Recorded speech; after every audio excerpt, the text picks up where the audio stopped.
Ground rice, sugar, vinegar, secco, salt, and macaroni too. Cook of the house. I'm cook of the house. Welcome to Close Listening. I'm Zach Morgenstern, joined as always by silent co-host Ludwig von B. So by the time I'm posting this, I should have my review up of the album Ram, which is thought of as a Paul McCartney album, but it's actually credited to Paul and Linda McCartney, as Linda contributed to the songwriting process and also sings backup vocals on a number of those tracks, and then after that she would be a constant member of Paul McCartney's band Wings. Now, Linda McCartney isn't generally thought of as a musician, but she certainly was an artist. She certainly was a charismatic voice to be reckoned with on certain issues. And so in the process of listening to and enjoying that album credited to both Paul and Linda, I became curious about her own artistic career. And one could say this curiosity goes a while back. Around the time I first heard of the Beatles, I was discovering the idea of like trashy celebrity magazines, and it felt like John and Yoko, even though it had its bumps, and certainly Paul and Linda stood out as these contrasts, like these real happy, creative couples in contrast to all the drama of celebrity marriage world. And more recently, I'd taken an interest in Yoko's own art. I listened to some of her music. When she had a gallery when she had a traveling exhibit when I was living in Montreal, I went to see that. And inspired by her piece, Men Piece, where it's just a big table full of like broken plates, etc., and you try and glue them together or string them together. When this red mug of mine broke, I glued it together. I initially was naively hoped I could fix it, but then what I did is I filled in the gaps with gold paint. That was a Japanese influence on Yoko's own Mend piece, the idea of making broken things more beautiful. The name for that is blanking on me on the while. So I made this little tribute to Yoko here. And one always thinks of Yoko and John and Paul and Linda as kind of in parallel. I mean, the stereotype is that celebrity marriages are superficial and don't last, and whatever imperfections there were in these two marriages, these two Beatles had this parallel in that they had these two very fulfilling marital and, of course, creative partnerships. Another reason why I suppose I've been curious about Linda McCartney for a long time is around the time I became vegetarian. I was at the end of the 7th grade. It was also the time when my parents finally let me watch The Simpsons. And so Lisa Simpson became an important hero of mine for that reason. And in the episode, Lisa the Vegetarian, she finds comfort in meeting Paul and Linda McCartney. So since then, I've known as Linda as this profound animal rights activist. So I looked up what material of Linda's there was at the Toronto Public Library. Paul put together a compilation album of the works where she's the lead singer after her death, Wild Prairie. They didn't have that, but they did have cookbooks of her recipes. So I got this book, which is the recipes of Linda, though it's published after her death, so it's put together by Paul and their children, Stella and Mary. It also has this great little bit on plant-based nutrition, where to get your various vitamin sources. Very encouraging for people who are worried about those kind of things. And because she was a very accomplished and important music photographer, I got a book of her photography. And unfortunately, at least as far as I checked, when I ordered this online, the library didn't tell me the size of book I was getting. And since my local library isn't actually that close to me, I had to lug this thing home. And there are some truly wonderful photographs in here, but God, I wish it wasn't such a lug. So anyway, I looked through her cookbook, and though I haven't done any cooking in a while, I decided to make some of Linda's recipes, and well, eat like a McCartney. So the first thing I made is this recipe here, tomato rosemary soup. It was supposedly inspired by lobster bisque, but thankfully, no actual lobster in there. It's just a nice, creamy tomato soup. Hooray! Being boiled hurts. Lobsters are friends. So this recipe consists of half a pound of ripe tomatoes, 2 tablespoons extra virgin olive oil, 1 medium onion, 1 celery stick, 1 tablespoon of fresh rosemary, half a cup of vegetable stock, 1 cup of tomato puree, 1 3/4 cup of unsweetened plant-based cream, sea salt, and freshly ground pepper. So here are my ingredients. I'm actually cheating a bit because lots of these ingredients are supposed to be fresh, but I figured it's more cost efficient to sort of get the dried herbs, so hopefully not too much of this rosemary. That might have been a mistake. The rosemary in the soup was very strong, and it might be because the portions for dry don't match the portions for fresh. Oops. Flavor is lost.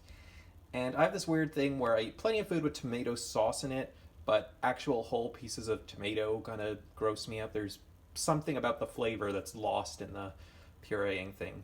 So I'm just using this canned generic tomato sauce and tomato paste to sort of cover the two tomato parts of this recipe. And I also use onion powder because I have a similar thing with onion. I do not like whole pieces of onion, but I can take little bits of onion flavor when it's subtly mixed into food. And then you can top it with olive oil and basil.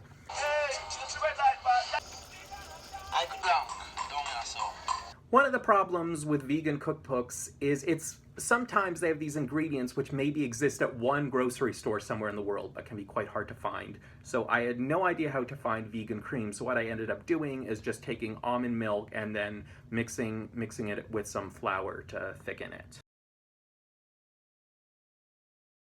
The next recipe I ended up making was black-eyed bean cakes. In order to make this, you need 2 tablespoons of milled flax seeds, a 15-ounce can of black-eyed peas, a medium onion, 2 tablespoons chopped parsley, 3/4 teaspoons each of allspice, ground cumin, and sweet smoked paprika.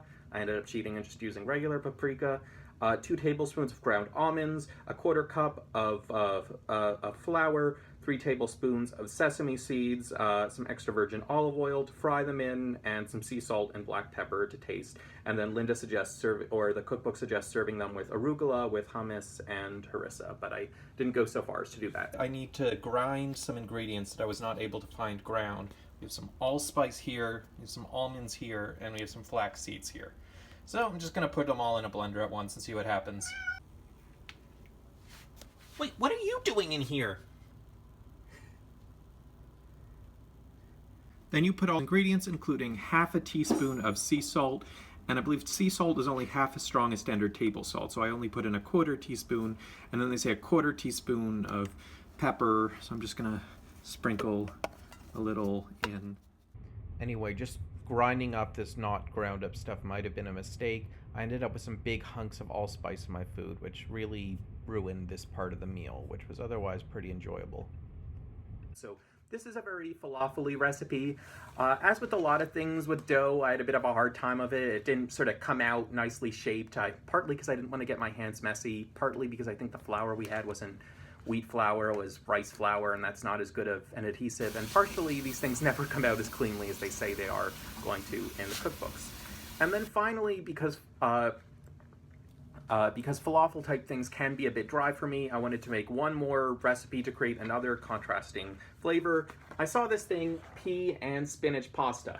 Now, don't really like peas, but I at least have something that offers a different kind of green vegetable flavor, similar shape and texture, and that is capers. I have plenty of capers around, piccata sauce.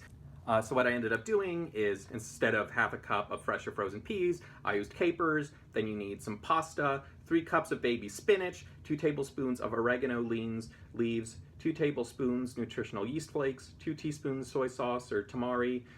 Whenever they say that, I assume they mean they really want you to have tamari, but I have no idea where the heck to find that. Not had much luck, so I just always end up using soy sauce. Medium garlic clove, peeled and crushed. Half a cup of dairy-free cream or yogurt. So again, just use some soy milk and try to thicken it a bit. And you can optionally add red pepper flakes on top. So pretty much what you just do is you make a sauce in a blender. You mix everything except, well, the pasta and the red pepper flakes together. You just sort of all grind it up. You get a creamy sauce with some sort of soy flavor, and you end up with this very green-looking pasta.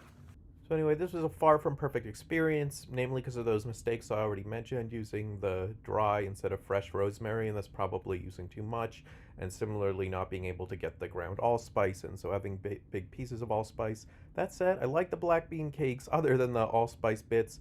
Pasta was good, soup was nice and creamy. So outside of that, there are a few other recipes in here I'm definitely curious about making at some point. There's a chilled avocado soup.